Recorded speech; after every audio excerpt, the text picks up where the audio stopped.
What I discovered that afternoon would shatter everything I thought I knew about my daughter. And that was only the beginning. Don't forget to subscribe to the channel and comment where you're watching from.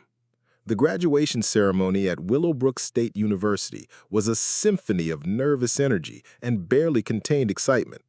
Parents clutched programs like sacred texts, grandparents wielded cameras with the determination of war correspondents, and graduates shifted restlessly in their plastic chairs arranged across the main quad. I'd driven 4 hours from my small apartment in Millfield to watch my daughter Sophia walk across that stage. At 68, these long drives aren't as easy as they used to be, but some moments are worth every mile and every ache in my lower back. I found myself a seat in the 4th row, close enough to see her face clearly, but far enough back that I wouldn't accidentally obstruct anyone's view. My old film camera hung around my neck, a vintage Nikon that had belonged to my late husband, Thomas. He'd used it to document every milestone of Sophia's childhood: first steps, birthday parties, school plays, piano recitals. The camera was old-fashioned now, requiring actual film that I had to buy from specialty shops, but it felt wrong to use anything else for such an important day. The morning sun cast long shadows across the quad, and a gentle breeze carried the scent of blooming magnolias from the trees that lined the campus walkways. I adjusted the camera strap and pulled out my program, scanning for Sophia's name among the hundreds of graduates. There it was, Sophia Catherine Brennan, Bachelor of Arts in Communications, magna cum laude. My chest swelled with pride reading those words, magna cum laude. My daughter, the first person in our family to graduate from college, and she'd done it with such distinction. I was still admiring her name in print when I felt a presence beside me. Looking up, I saw Sophia herself, having broken away from the processional line that was forming near the main building. She looked stunning in her cap and gown, her dark hair swept back in an elegant bun that reminded me so much of her grandmother. But her expression wasn't the radiant smile I'd expected. Instead, she wore the tight, controlled look she got when she was trying very hard not to lose her temper. "Mom," she said, her voice low and urgent. She glanced around quickly, making sure none of her classmates were watching. "We need to talk." "Of course, sweetheart," I said, standing up and reaching for her hand. "You look absolutely beautiful. I'm so proud of—" "Stop," she interrupted, pulling her hand away. "Listen to me. This is important." Her eyes darted to the camera around my neck, then back to my face. "I need you to promise me something." The seriousness in her tone caught me off guard. "What is it?" "Don't embarrass me today," she said, the words coming out in a rush. "No loud cheering when they call my name, don't stand up during the ceremony, and please, for the love of God, don't take pictures with that ancient camera. Everyone else's parents have normal cameras or phones. That thing makes you look like a tourist from 1975. I felt my face flush hot with embarrassment.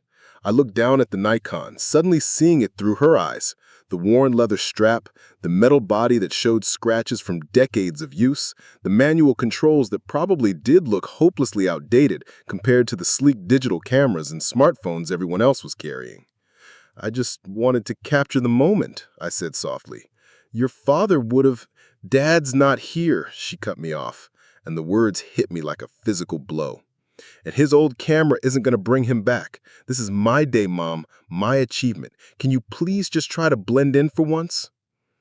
I wanted to tell her that the camera wasn't about bringing her father back.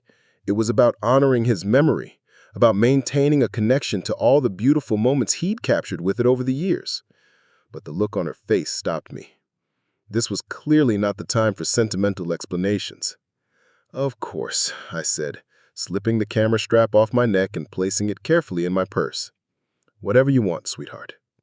"Thank you," she said, some of the tension leaving her shoulders. "And Mom, just try to act normal, okay? I've worked really hard for this moment." With that, she hurried back toward the processional line, leaving me standing there feeling like I'd somehow failed a test I didn't know I was taking. I sat back down heavily, my purse feeling heavier with the weight of the hidden camera. Around me, other parents chatted excitedly about their children's accomplishments, their future plans, the job offers they'd received. I found myself shrinking into my seat, suddenly hyper-aware of everything about myself that might be considered embarrassing. Was my dress too old-fashioned?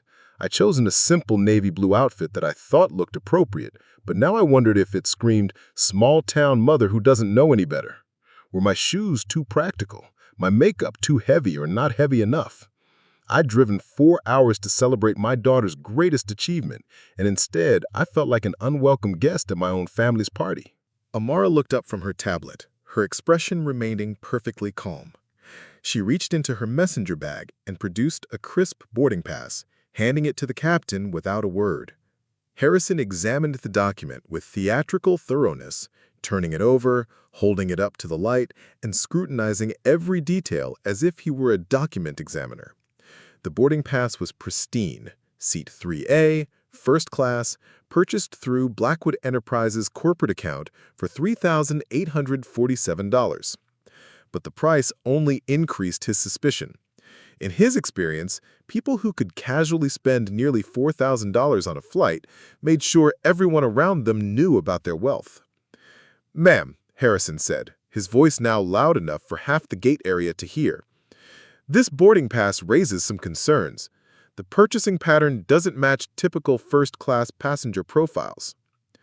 A hush fell over the nearby passengers. Phones began emerging from pockets and purses as travelers sensed the beginning of airport drama, the kind of conflict that often went viral on social media. Amara's expression didn't change.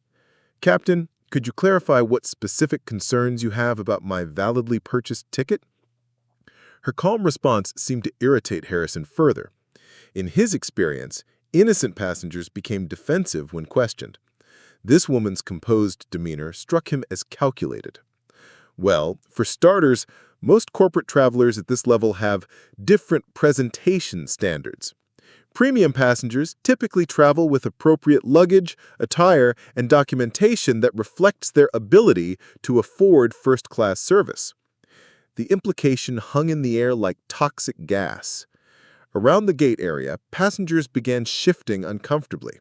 Some pulled out their phones, sensing that something significant was happening. A travel blogger named Marcus Chen, who had been waiting for his own flight at a nearby gate, noticed the commotion and quietly moved closer. He pulled out his phone and started a live stream, whispering to his camera, "Hey everyone, we've got some serious gate drama happening here at Denver International. Looks like a pilot is challenging a passenger's boarding pass." His viewer count immediately began climbing. 15, 34, 67 people joining the stream. Sarah Rodriguez, still behind the gate counter, was growing increasingly uncomfortable with the situation. She'd processed thousands of tickets in her 5 years as a gate agent, and Amara's boarding pass had validated normally through every security protocol. "Captain," she said quietly, "the ticket has been verified through our fraud detection systems, the corporate account is legitimate, and the passenger has platinum frequent flyer status with our airline." Harrison waved off her concerns. "Systems can be hacked, Sarah. Identity theft is sophisticated these days. I want to see additional identification and proof of corporate affiliation." Amara opened her messenger bag again and produced a driver's license, corporate credit card, and business ID, handing them to Harrison with the same calm demeanor she'd maintained throughout the interaction. Harrison examined each item with exaggerated scrutiny.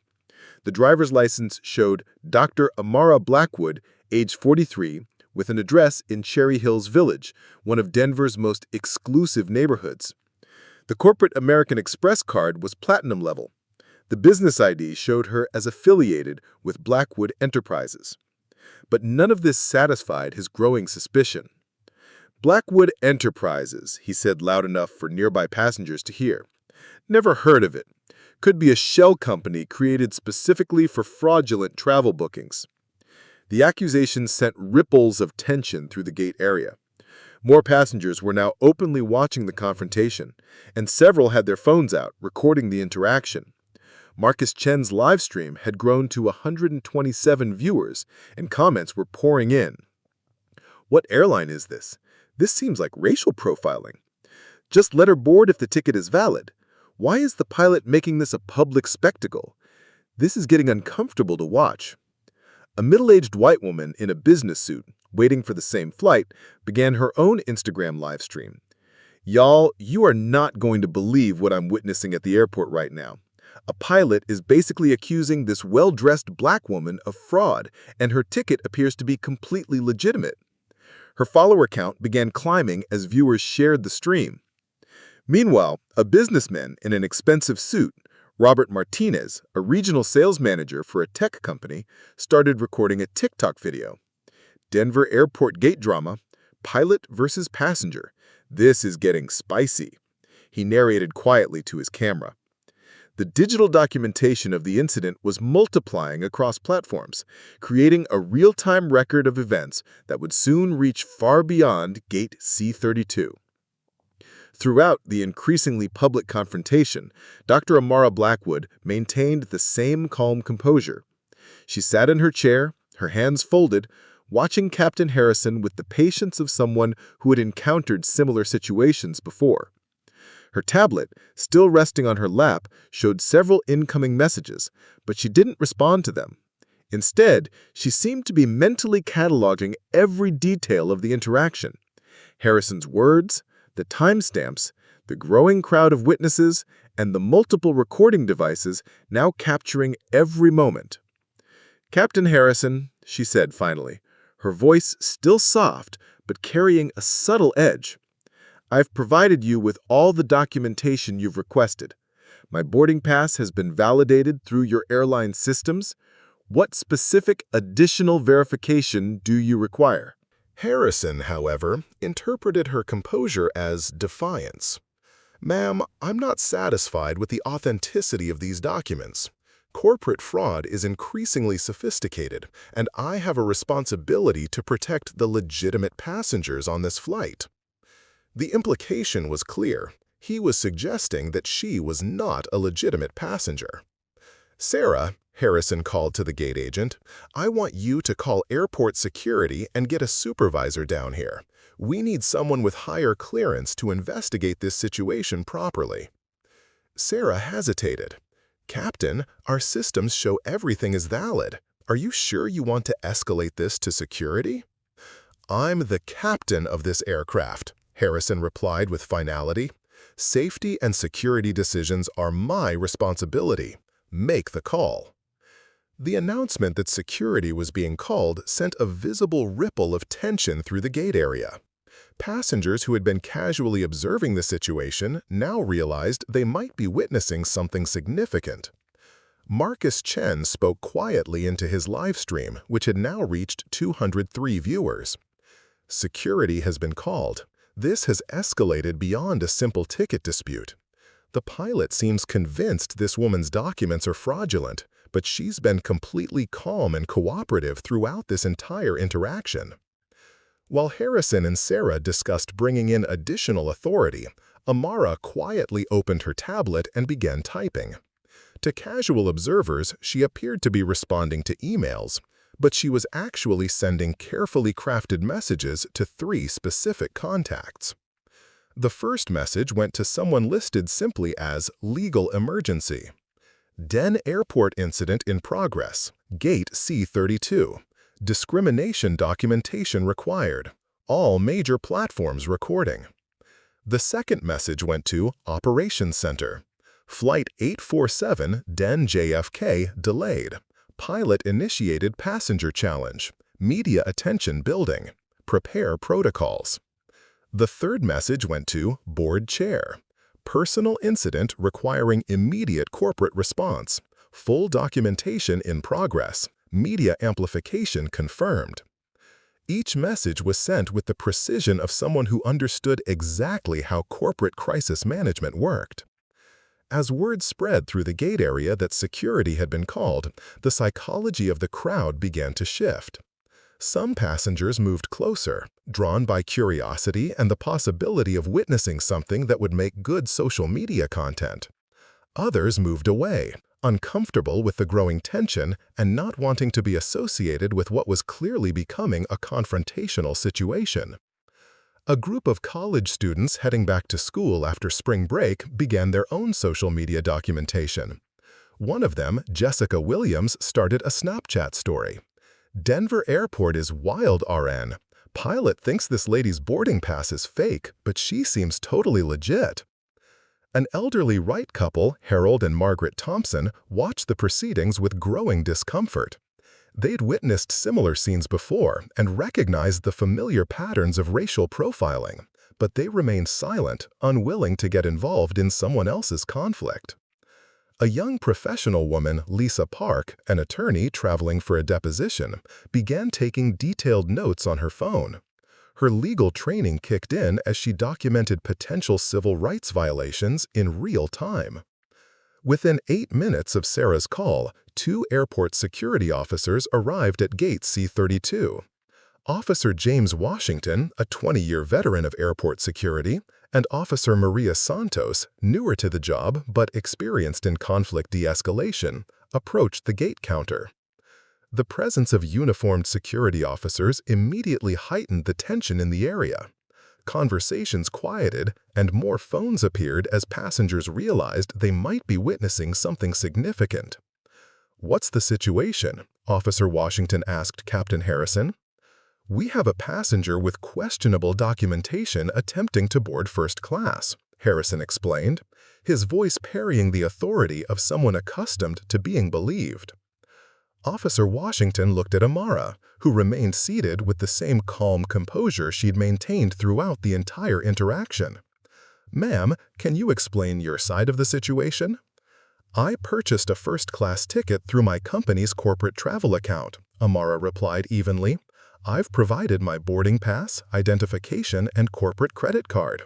All documentation has been validated through the airline systems." Officer Santos examined the documents that Harrison had been holding. Everything appeared to be in order: valid boarding pass, current identification, legitimate corporate credit card, and business identification. "Captain, what specifically makes you believe these documents are fraudulent?" she asked. Harrison's response revealed the core of his bias. "Officer, in my 18 years of flying, I've learned to read passengers. This individual doesn't match the typical profile of someone who can legitimately afford first-class travel." The statement hung in the air like an accusation. Around the gate area, passengers exchanged glances.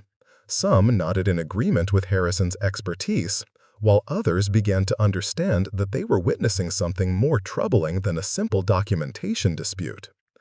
Marcus Chen's live stream had now reached 347 viewers, and the comment section was becoming increasingly heated. "This is straight-up discrimination. The pilot is out of line. Why won't she just show more ID if she has nothing to hide? This is embarrassing for the airline. Someone needs to file a complaint about this. Where's the manager?" The Instagram live stream from the businesswoman had gained 156 viewers, and she was providing running commentary. Security is here now, but this woman has been nothing but professional and calm throughout this entire ordeal. The pilot seems to be the one escalating the situation. Robert Martinez's TikTok video had been shared 12 times in just the past few minutes, and it was beginning to appear in aviation industry hashtags as airport employees from other locations recognized the uniform and began discussing the incident. Amara's tablet buzzed with responses to her earlier messages. 3 quick confirmations appeared on her screen. Legal team activated. Documentation in progress. Crisis management protocols initiated. Standing by. Full board notification complete. Authority granted. She glanced at the messages, but kept her device face down, maintaining her appearance of patient cooperation, while her corporate machine quietly activated behind the scenes. Officer Washington, trying to resolve the situation professionally, suggested a compromise. "Captain Harrison, since the airline systems show valid documentation and the passenger has provided multiple forms of ID, what additional verification would satisfy your concerns?" Harrison, now committed to his position in front of dozens of witnesses and multiple recording devices, doubled down. "I want corporate verification of this company, Blackwood Enterprises. I want confirmation that she's authorized to use their corporate travel account." It was a reasonable sounding request that masked his underlying bias. Most passengers would have no way to provide such verification on the spot, which would justify his refusal to allow boarding. Amara nodded calmly. "I can arrange corporate verification. Would you like me to call our company's travel authorization line?" Her immediate agreement to provide exactly what he'd requested caught Harrison off guard. In his experience, people running scams couldn't produce additional verification when pressed. "Fine," he said, "but it needs to go through official channels, not just some phone number you provide." As the confrontation continued, the broader implications began to emerge. Flight 847 was scheduled to depart in 25 minutes, and the boarding process hadn't even begun. Other passengers were growing restless, and the gate agent was receiving increasingly urgent messages from operations about the delay. Sarah Rodriguez approached Officer Santos quietly. "We have 187 passengers booked on this flight, and we're now running behind schedule. If this isn't resolved soon, we'll have cascading delays throughout the system." The operational pressure was mounting, but Harrison seemed oblivious to the broader impact of his decision to challenge Amara's documentation. Meanwhile, the social media documentation continued to expand. Airport employees at other terminals were beginning to share the streams, and aviation industry groups on various platforms were starting to discuss the incident. A pilot from a different airline, Captain Jennifer Adams, commented on Marcus Chen's live stream. "This is not standard protocol. Boarding passes validated through airline systems should be accepted unless there's specific evidence of fraud." Her professional perspective began attracting other aviation industry professionals to the stream, expanding the audience beyond casual travelers to include people with direct knowledge of airline procedures and protocols. As the verification process continued, Amara quietly reached into her messenger bag and pulled out a simple black leather business card holder. She didn't open it, but simply held it in her lap, her fingers drumming softly on the leather surface. The gesture was subtle, but it suggested someone preparing to reveal information she'd been holding in reserve. A few observant passengers noticed the movement, but most remained focused on the ongoing discussion between Harrison, the security officers, and Sarah. Officer Santos, trained in body language and de-escalation techniques, noticed Amara's calm preparation. In her experience, people preparing to reveal hidden resources often displayed exactly this kind of controlled patience. "Ma'am, is there additional information that might help resolve this situation quickly?" Amara looked up at her with a slight smile, the first genuine expression of confidence she had shown since the confrontation began. "Officer Santos, I appreciate your professionalism. Yes, there is additional information that might be relevant, but I wanted to give Captain Harrison the opportunity to follow his standard verification procedures first." The response suggested that she had been holding something back, waiting for the right moment to reveal it. Captain Harrison, hearing this exchange, felt his authority being challenged in a way that demanded a response. "Ma'am, if you have additional information relevant to your travel documentation, you should have provided it from the beginning." "Captain," Amara replied with the same calm tone she'd maintained throughout the ordeal, "I provided everything you initially requested. Then you asked for corporate verification, which I agreed to arrange. Now, if you'd like me to provide additional context about my travel authorization and my relationship with the aviation industry, I'm happy to do that as well." The phrasing was careful and significant. She wasn't just talking about her ticket or her company, she was referencing her relationship with the aviation industry. But Harrison missed the subtle warning embedded in her words. Amara opened the black leather business card holder with deliberate precision. The card she was about to reveal would transform a simple boarding dispute into one of the most expensive discrimination incidents in aviation history. But first, she looked around the gate area at the dozens of recording devices, the growing crowd of witnesses, and the security officers who would soon understand that they had been watching something much more significant than a routine passenger verification. "Captain Harrison," she said quietly, "are you certain you want to continue challenging my authorization to board this aircraft?" It was the last opportunity she would give him to step back from the precipice he was approaching. Harrison, interpreting her question as a final bluff, made the decision that would end his career. "Ma'am, I'm the captain of this aircraft, and I have final authority over all boarding decisions. If you can't provide satisfactory documentation of your legitimate right to occupy a first-class seat, you won't be boarding this plane." The declaration was met with silence from the watching crowd. Phones continued recording, live streams continued broadcasting, and Dr. Amara Blackwood prepared to reveal exactly who they had all been watching. The business card she held would change everything. Dr. Amara Blackwood lifted the business card from her leather holder with the precision of someone who understood exactly how much power she was about to unleash. The simple white card caught the fluorescent airport lighting as she placed it face up on the gate counter, where Captain Harrison, Officer Washington, Officer Santos, and gate agent Sarah Rodriguez could all see it clearly. The silence that followed lasted exactly 7 seconds. Blackwood Aviation Consortium. Dr. Amara Blackwood, Chairman and Chief Executive Officer. Primary Infrastructure Partner, North American Aviation Authority. Denver International Airport, Controlling Stakeholder. Marcus Chen's livestream, now at 1,247 viewers, captured the exact moment Captain Harrison's face drained of color. His camera zoomed in on the business card, and he read the text aloud for his audience. Blackwood Aviation Consortium. Chairman and CEO, Denver International Airport, Controlling Stakeholder. The chat exploded instantly. Holy shit! She owns the airport? That pilot is so fired! This is the most insane reversal I've ever seen! Screenshot this moment! Officer Washington, with 20 years of airport security experience, immediately recognized the Blackwood Aviation name. Every security briefing for the past 5 years had mentioned their expansion into airport infrastructure ownership. He stepped back instinctively, his entire posture shifting from authority to deference. Dr. Blackwood, I apologize, we had no idea. Captain Harrison stared at the business card as if it might explode. His 18 years of aviation experience had taught him to recognize the power players in the industry, and Blackwood Aviation Consortium wasn't just any company. They were one of the 3 largest airport infrastructure investors in North America, controlling operational contracts worth over $8 billion annually. This has to be fake, Harrison stammered, but his voice lacked conviction. Anyone can print a business card.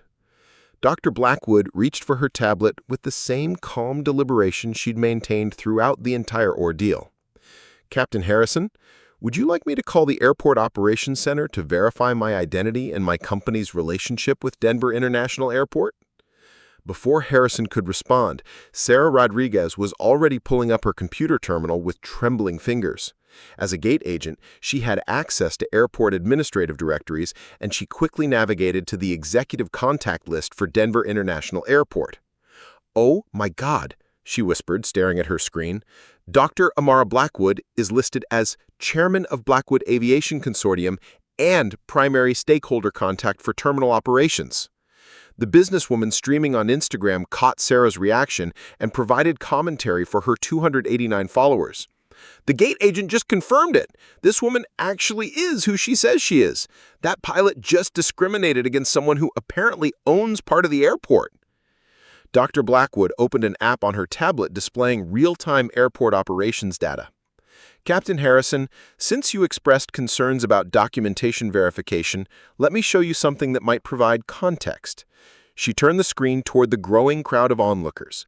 The display displayed a comprehensive dashboard of Denver International Airport's operational statistics, passenger flows, gate assignments, security protocols, and financial metrics.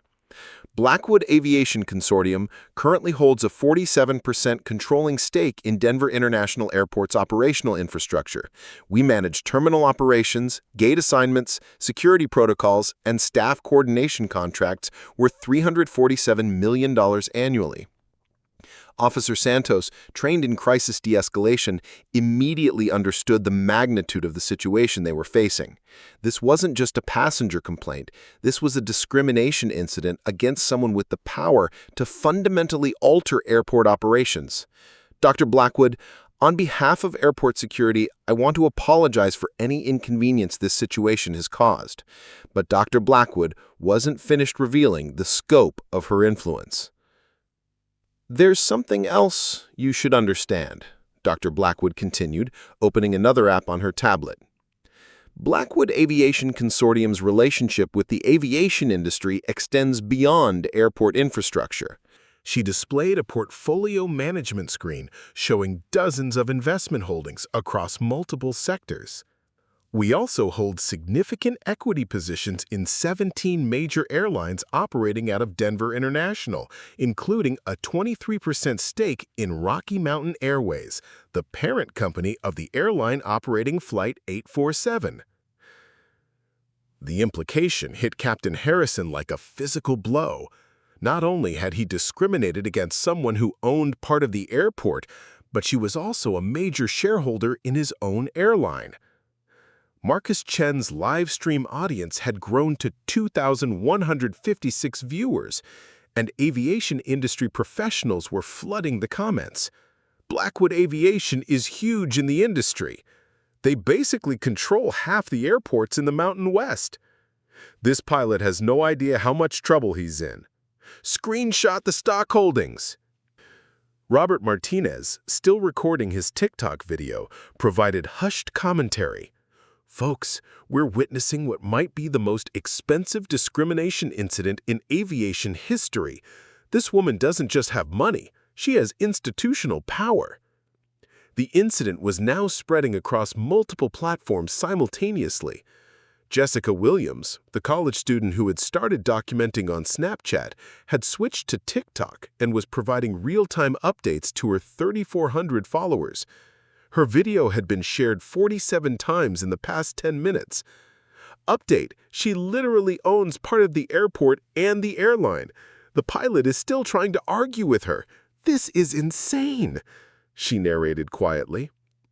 Lisa Park, the attorney who had been taking notes, began posting detailed analysis on LinkedIn.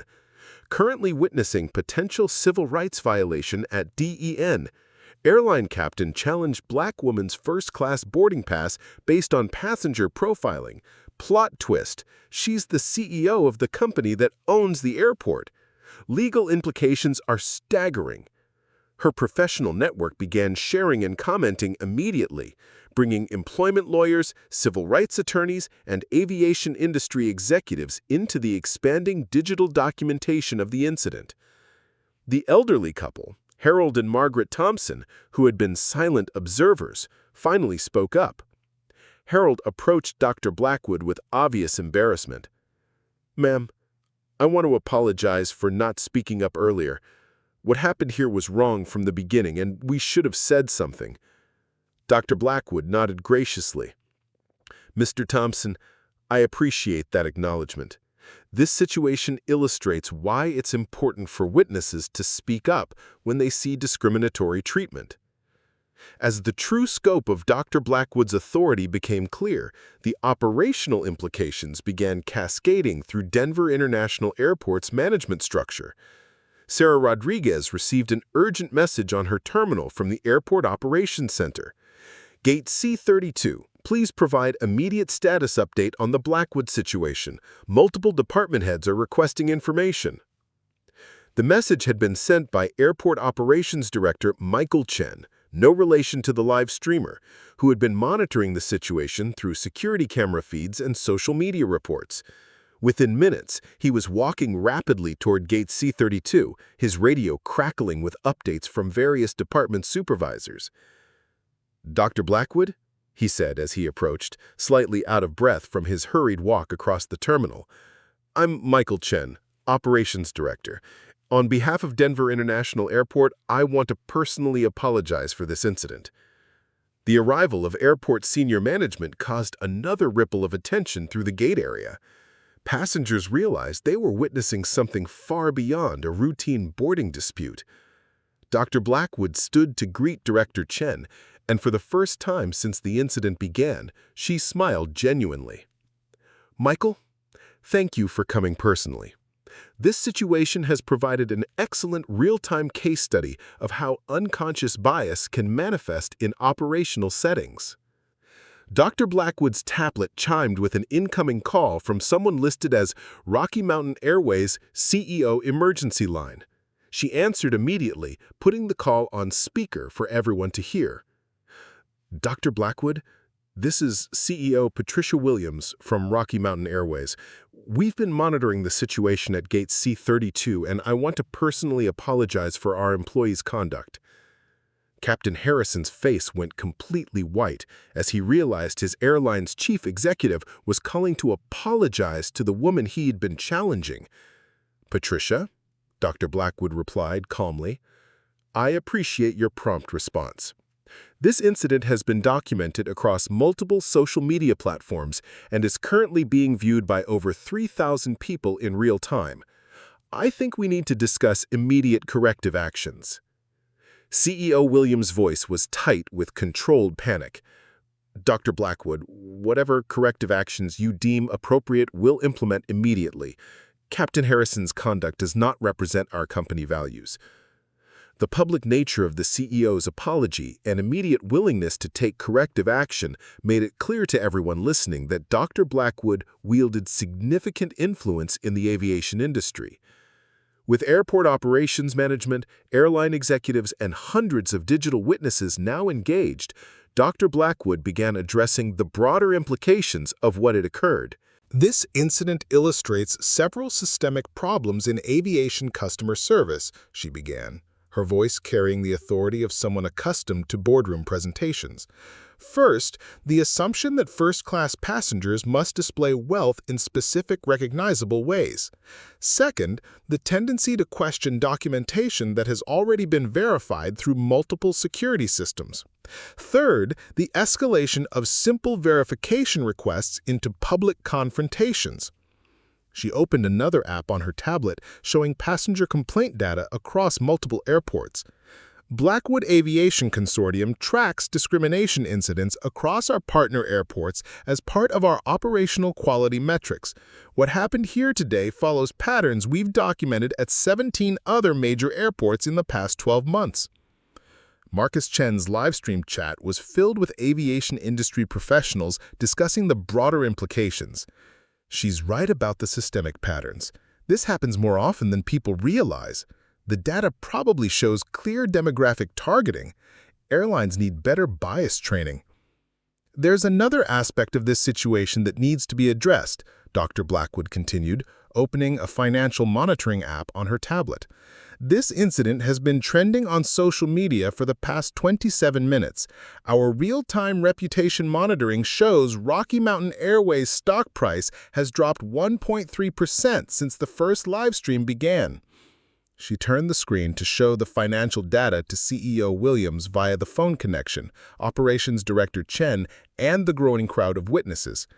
"Additionally," she continued, "social media sentiment analysis shows 73% negative reaction to the airline's brand with hashtags Rocky Mountain Discrimination and hashtag Denver Airport Bias trending in aviation and civil rights communities." The real-time financial impact of the discrimination incident was now quantifiable and public. Robert Martinez captured this moment for his TikTok audience.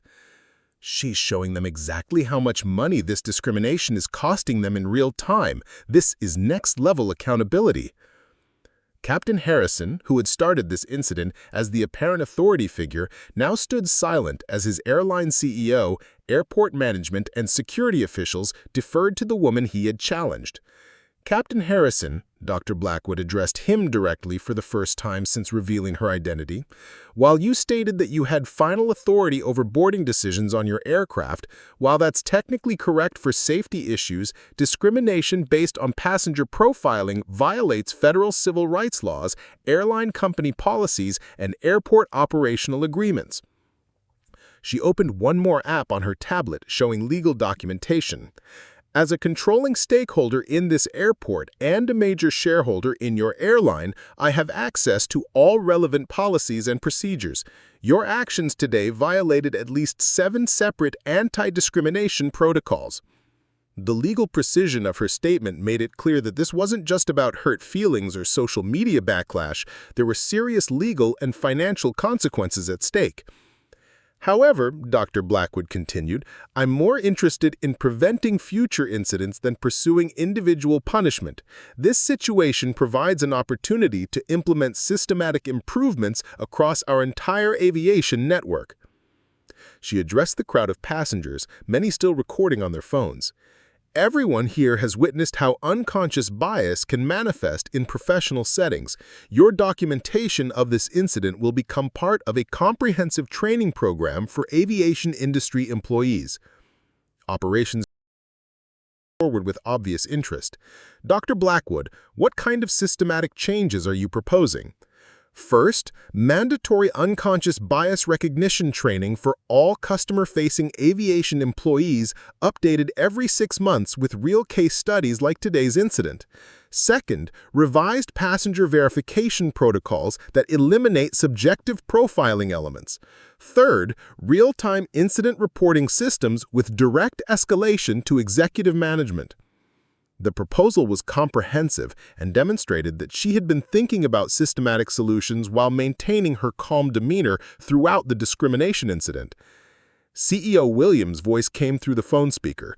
Dr. Blackwood Aviation Consortium obviously has significant influence with our operational policies. We'll implement every change you've outlined with full documentation and measurable outcomes reporting. Additionally, Operations Director Chen added, Denver International Airport will adopt these protocols system-wide, affecting all airlines operating from our facilities. The speed and comprehensiveness of their agreement demonstrated the real-world impact of Dr. Blackwood's institutional power. Within 30 minutes, a discrimination incident had evolved into industry-wide policy reform. As news of the resolution spread through the various live streams and social media posts, the narrative began transforming from outrage about discrimination to admiration for systematic problem-solving. Marcus Chen provided updated commentary for his 2,847 viewers. This woman just turned a discrimination incident into aviation industry reform. She didn't seek revenge, she created systematic change that will benefit future passengers. Jessica Williams posted a TikTok update. Plot twist conclusion. She used her power to fix the system instead of just punishing the individuals. That's next-level leadership. Lisa Park's LinkedIn analysis attracted shares from civil rights organizations and corporate diversity consultants. Witnessed masterclass in converting discrimination incident into institutional reform.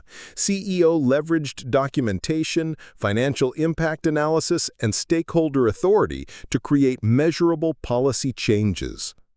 Dr. Blackwood approached Captain Harrison, who had remained silent since learning her true identity and authority.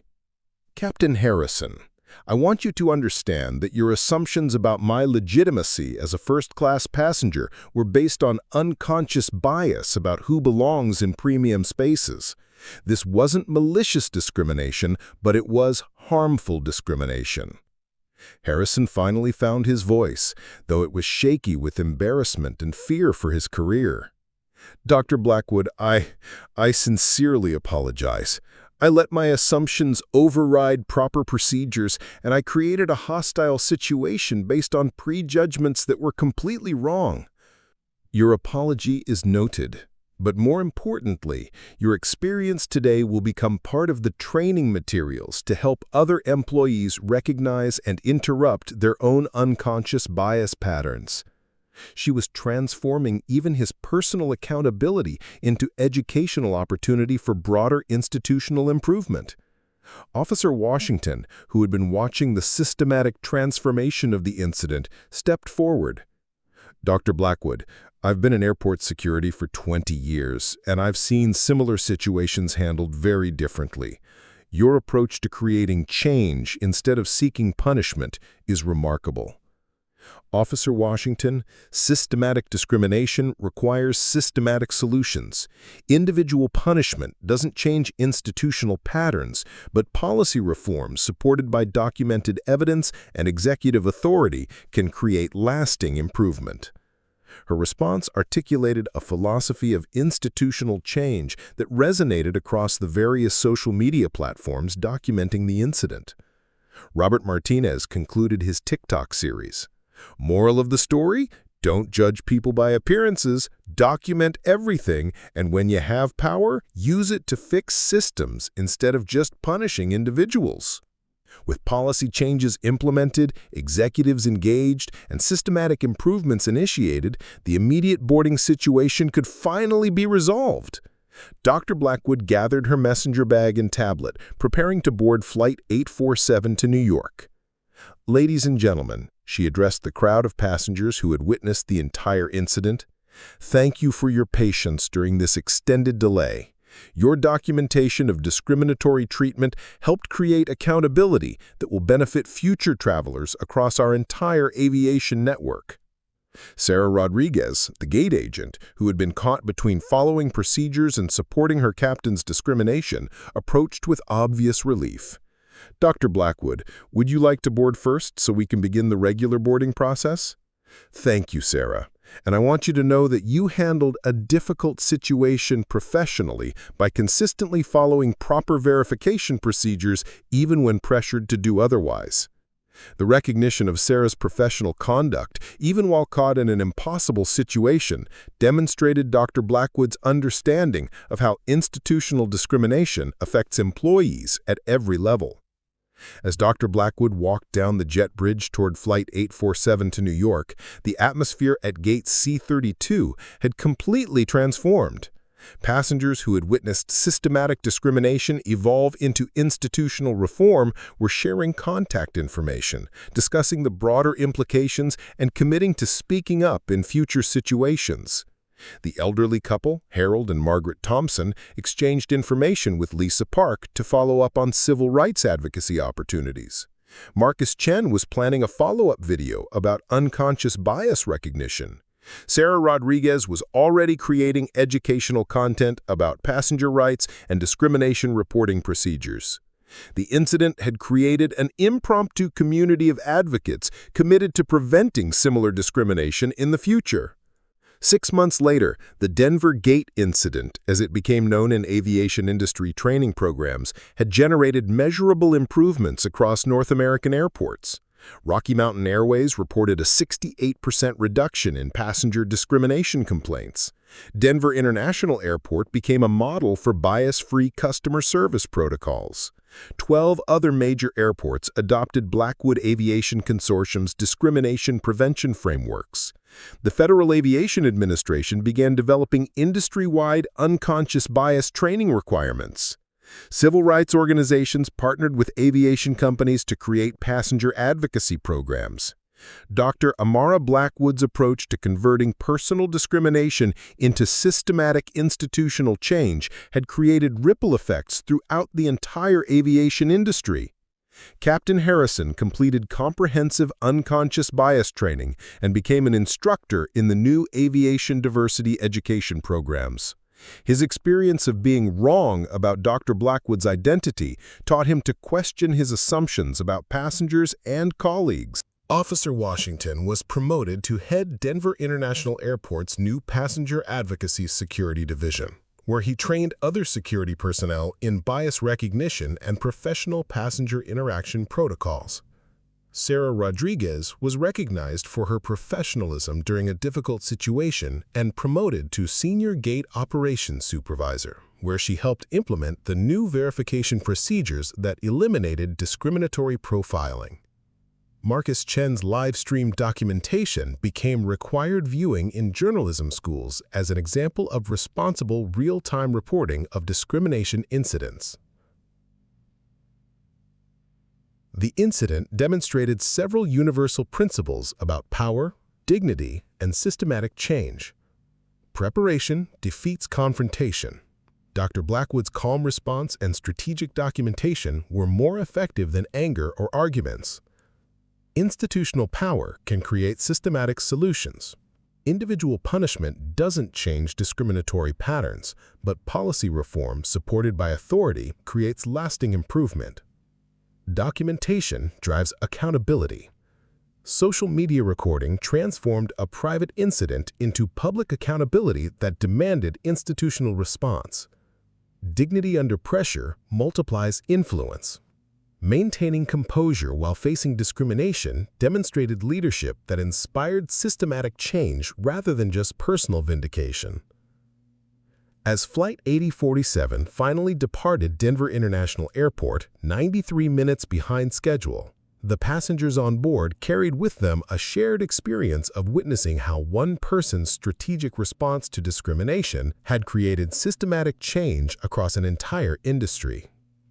Dr. Amara Blackwood settled into seat 3A, the same first-class seat that Captain Harrison had challenged her right to occupy, and opened her tablet to review the policy implementation timelines her team had developed during the gate incident. The quiet woman with the worn messenger bag had transformed a moment of discrimination into a movement for institutional accountability. She hadn't needed to raise her voice to raise the standard for dignity in aviation. Her story joined the growing collection of examples demonstrating that strategic patience, combined with institutional authority and comprehensive documentation, can convert individual incidents of bias into systematic improvements that benefit everyone.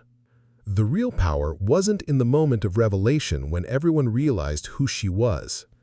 The real power was in using that moment to create lasting change that would prevent other passengers from facing similar discrimination. Sometimes the most profound victories are the ones that ensure the battle never has to be fought again.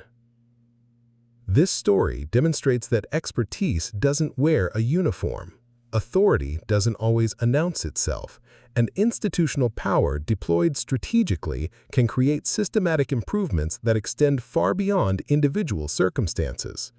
Dr. Amara Blackwood didn't need to buy the airport terminal, she already owned it. But more importantly, she used that ownership to build a better system for everyone.